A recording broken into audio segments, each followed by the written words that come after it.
बीडचं पालकमंत्रीपद अजित पवार यांच्याकडे जाणार असल्याची माहिती समोर येते। मुख्यमंत्री आणि उपमुख्यमंत्री अजित पवार यांच्यात झालेल्या चर्चेनंतर याबद्दल तोडगा काढण्यात आल्याची माहिती आहे। बीडमधील हत्या प्रकरणानंतर धनंजय मुंडे यांचं नाव चर्चेत आल्यानं त्यांचं पालकमंत्रीपदावरून पत्ता कट झाल्याची माहिती सूत्रांनी दिली आहे। बीडच्या पालकमंत्रीपदाच्या शर्यतीतून धनंजय मुंडे बाद झाल्याची माहिती आहे। अजित पवार यांना बीडचं पालकमंत्रीपद मिळण्याची शक्यता आहे, मात्र अंजली दमानिया यांचा त्याला विरोध आहे। धनंजय मुंडे यांच्या पक्षातील कुणालाही बीडचं पालकमंत्रीपद मिळू नये अशी मागणी त्यांनी केली आहे। भाजपवर नेहमीच आगपाखड करणाऱ्या ठाकरे गटाच्या सामना या मुखपत्रातून मुख्यमंत्री देवेंद्र फडणवीस यांचं कौतुक करण्यात आलंय। गडचिरोलीत होत असलेल्या बदलाबद्दल त्यांनी फडणवीस यांच्यावर कौतुकाचा वर्षाव केलाय। त्यामुळे पुन्हा एकदा ठाकरे गट आणि भाजपच्या मनोमिलनाच्या चर्चा सुरू झाल्या आहेत। फडणवीसांचं कौतुक का करू नये? आम्ही भाजपच्या चांगल्या कामाचं नेहमीच कौतुक केलंय, त्यामुळे यात जवळीक साधण्याचा प्रश्नच नाही असं वक्तव्य संजय राऊत यांनी केलं। तर फडणवीसांनी नक्षलवाद्यांसह मराठी माणसावर होणारा अन्याय सुद्धा मोडून काढावा अशी मागणी राऊत यांनी केली आहे। सामनासारख्या दैनिकानं फडणवीस यांच्या कामाचं कौतुक केलंय, म्हणजे त्यात काम किती मोठं आहे हे त्यांनाही समजलंय असा खोचक टोला मंत्री अतुल सावे यांनी लगावला। शिवसेना उबाठाचं मुखपत्र सामनातून मुख्यमंत्री देवेंद्र फडणवीस यांचं कौतुक करण्यात आलं होतं। दरम्यान गडचिरोली हा त्याचा छोटासा नमुना आहे, आगे आगे देखो होता है क्या अशी प्रतिक्रिया ग्रामविकास मंत्री जयकुमार गोरे यांनी व्यक्त केली आहे।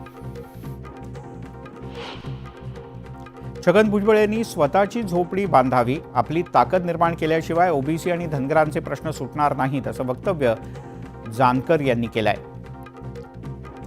आगामी निवडणुका स्वबळावर लढणार असा दावाही त्यांनी केला। संभाजीनगर ते शिर्डी, अहिल्यानगर ते पुणे आणि अहिल्यानगर ते मुंबई रेल्वे प्रवासाचं सर्वेक्षण करण्यासाठी अधिकाऱ्यांची टीम अहिल्यानगरमध्ये येणारे खासदार निलेश लंके यांनी लोकसभेत रेल्वेच्या मार्गाची पाहणी करण्याची मागणी केली होती। दरम्यान हा प्रश्न लवकरच मार्गी लागेल असंही निलेश लंके म्हणाले। संभाजीनगरमध्ये शिवसेना ठाकरे गटाला खिंडार पडण्याची शक्यता आहे। संभाजीनगरचे माजी महापौर नंदकुमार घोडिले हे शिवसेनेच्या वाटेवर आहेत। येत्या 2 दिवसात घोडिले यांचा शिवसेनेत प्रवेश होण्याची शक्यता आहे।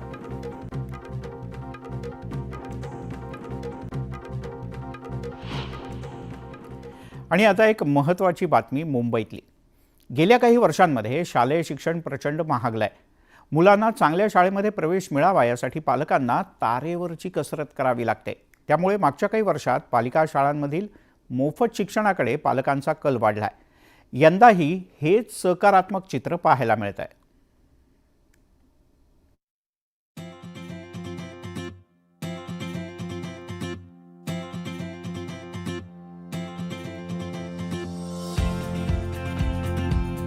मुंबई महापालिकांसाठी प्रवेश अर्ज प्रक्रिया यंदा 1 जानेवारीपासून सुरू झाली। 15 जानेवारीपर्यंत ही प्रक्रिया सुरू राहणार आहे। त्यामुळे महापालिकेच्या 21 शाळांमध्ये प्रवेश नोंदवण्यासाठी जास्तीत जास्त पसंती दिली जाते। सीबीएसई, आयसीएसई आणि केम्ब्रिज मंडळांच्या शाळांमधील प्रत्येक वर्गाची पटसंख्या ही 40ची आहे। आयबी मंडळाच्या शाळेमधील प्रत्येक वर्गाची पटसंख्या ही 30 आहे। सीबीएसई, आयसीएसई व केम्ब्रिज मंडळाच्या शाळांमध्ये 2 तुकड्या आहेत। या सर्व शाळांमधील 1242 जागांसाठी लॉटरी काढली जाणार आहे। विशेष म्हणजे या शाळांमध्ये आंतरराष्ट्रीय स्तराचं शिक्षण मोफत दिलं जातं। या शाळांमध्ये प्रवेशासाठी अनेकदा लोकप्रतिनिधींना शिफारस पत्र द्यावं लागतं। यावरून या शाळांची वाढती लोकप्रियता लक्षात येते। अभिमानाची गोष्ट आहे की आम्ही अशा अन्य मंडळाच्या शाळा सुरू केलेल्या आहेत आणि सर्व पालकांचा खूप चांगला प्रतिसाद आम्हाला प्राप्त होत आहे।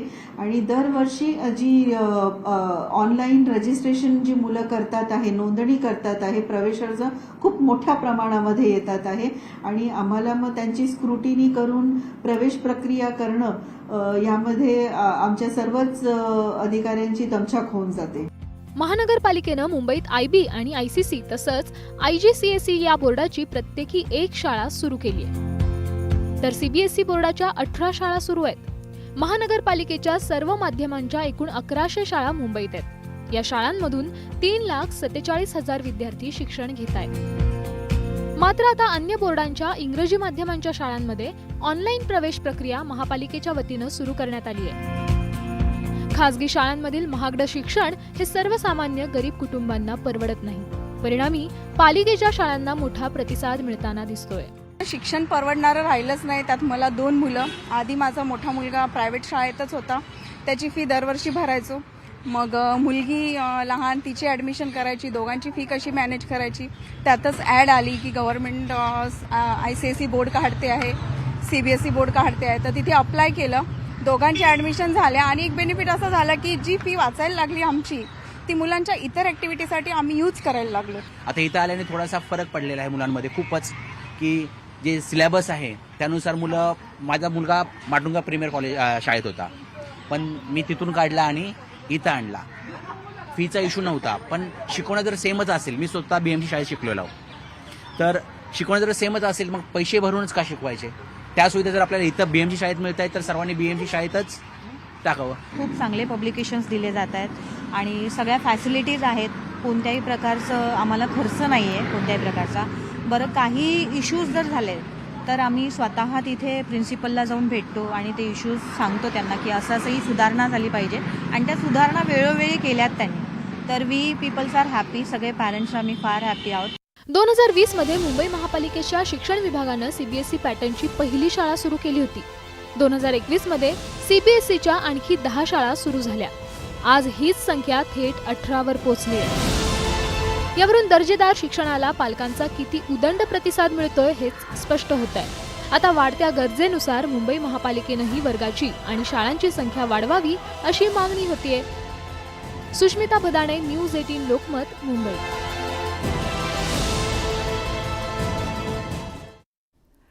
आणि आता बातम्यांचा वेगवान आढावा.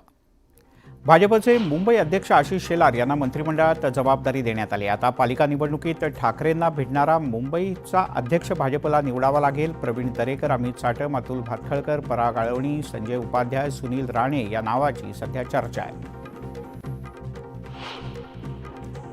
आज शरद पवार आणि छगन भुजबळ एकाच मंचावर येण्याची शक्यता आहे. चाकण इथल्या मार्केट यार्डच्या प्रवेशद्वारावर आज सावित्रीबाई फुले यांच्या जयंतीच्या निमित्तानं महात्मा ज्योतिराव फुले आणि क्रांतिज्योती सावित्रीबाई फुले यांच्या पुतळ्याचं अनावरण होणार आहे. नाराज भुजबळ आणि शरद पवार हे एकत्र येणार असल्यानं चर्चा सुरू झाली आहे. मुख्यमंत्री देवेंद्र फडणवीस यांनी एका शायरीच्या कार्यक्रमात हजेरी लावली होती. यावेळी त्यांनी विरोधकांवर निशाणा साधला. यह शायरी 5 साल पहिले सुनानी चाहिए थी असं म्हणत त्यांनी ठाकरेंना चिमटा काढला.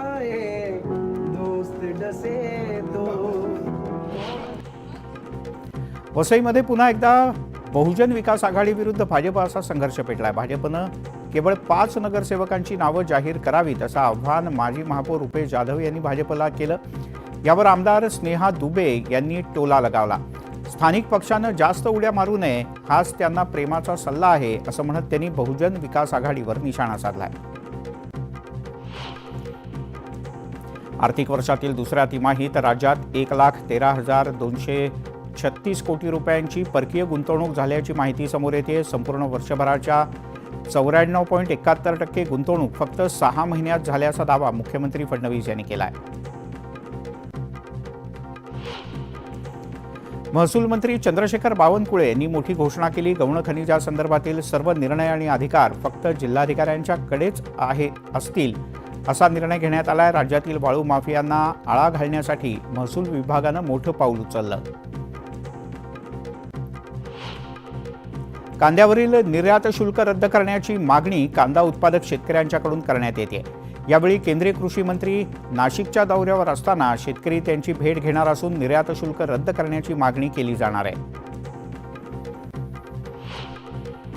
कोल्हापूरच्या करवीर तालुक्यातील वडगावमधील जिल्हा परिषद शाळेतील माजी विद्यार्थ्यांचा प्रताप समोर आलाय. शाळेतील वर्गामध्ये सिंघमच्या डायलॉगवर रील बनवून खुर्चीवर लाथ मारल्याचा व्हिडिओ व्हायरल झाल्यानं अनेकांनी संताप व्यक्त केला.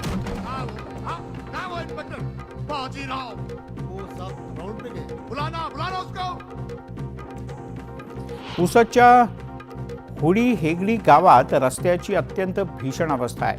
अनेक वेळेला तक्रारी करून सुद्धा प्रशासन पूर्णतः दुर्लक्ष करत आहे असा गावकऱ्यांचा आरोप आहे. जालन्यामध्ये मुख्यमंत्री युवा कार्य प्रशिक्षणार्थीचं 4 महिन्यांपासूनचं वेतन रखडलंय. युवा कार्य प्रशिक्षणार्थी योजनेच्या अंतर्गत शेकडो मुलांना रोजगार मिळालाय. मात्र जिल्हाधिकाऱ्यांनी यात लक्ष देत पगार सुरू करावेत अशी मागणी केली आहे. चाळीसगाव तालुक्यातील रांजणगाव शिवारात शेतात खेळणाऱ्या एका 4 वर्षाच्या चिमुकलीवर बिबट्यानं हल्ला केला. या हल्ल्यात चिमुकलीचा जागीच मृत्यू झालाय. मागच्या 4 महिन्यातील बिबट्याचा हल्ला हे वाढलेत आणि यातला हा 3रा बळी आहे. धाराशिवमध्ये बारदानाच्या अभावी सोयाबीनची खरेदी ठप्प झाली आहे. धाराशिवमध्ये 22 सोयाबीन खरेदी केंद्र सुरू करण्यात आले. दरम्यान यातील 16 केंद्र बारदानाच्या अभावी बंद पडलेत. त्यामुळे सोयाबीन उत्पादक शेतकरी संकटात सापडलाय. महाराष्ट्र आणि तेलंगणाच्या सीमेवर असलेल्या टिपेश्वर अभयारण्यात सध्या वाघाचं हमखास दर्शन होत असल्यानं पर्यटकांची संख्या वाढली आहे. अभयारण्यातील अर्ची नावाची वाघीण तिच्या 2 बछड्यांसह खेळतानाचा व्हिडिओ सध्या चांगलाच व्हायरल झालाय. शासकीय धान खरेदी केंद्रावर धानाची विक्री करणाऱ्या 60,000पेक्षा जास्त शेतकऱ्यांचे 400 कोटी रुपयांचे चुकारे मागच्या महिन्याभरापासून थकले. जवळपास 20,89,000 क्विंटल धान्य खरेदी झाले, पण शेतकऱ्यांची आर्थिक कोंडी झाली आहे. गोंदिया जिल्ह्यात मागच्या 8 महिन्यात 78 लाख लिटर दारूची विक्री करण्यात आली. गोंदियाकरांच्या पोटात विदेशीपेक्षा देशी जास्त गेल्यानं देशी दारूचा खप वाढलाय. अंबरनाथच्या बी केबिन्ससह निसर्ग ग्रीन परिसरात पुन्हा एकदा रासायनिक वायू सोडण्यात आला. त्यामुळे वातावरणात हा वायू पसरून अतिशय धुरकट आणि विचित्र वातावरण तयार झालं. या संदर्भात तात्काळ कारवाई करण्याची मागणी होती आहे.